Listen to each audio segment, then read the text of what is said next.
الجنراتيف اي اي ان انا بدل ما كان الترند في الاي اي والماشين ليرنينج لحد فتره قريبه ان انا بكلاسيفاي الداتا اللي عندي، اوكي، او بفايند داتا، انا بحاول ان انا ادور على اجابات من الداتا اللي موجوده، لا انا بحاول اجنريت.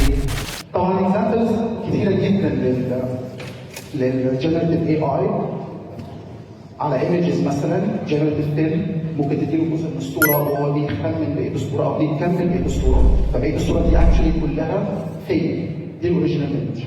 اوكي، طبعا شايفين الفرق دي شكله عامل ازاي. اوكي، answering questions ده يعتبر تطبيق الجنراتيف اي اي في الناتشرال لانجويج بروسيسنج. فممكن تديله تكست، اوكي، وسؤال وهو طلع لك الانسر للسؤال ده، بتجاوب على اسئله ام سي كيو وترو فولس وحاجات زي كده. دلوقتي بتكلم على اسي كويستشنز، انك كاتب له باراجراف او كاتب له شابتر وتساله اسئله وهو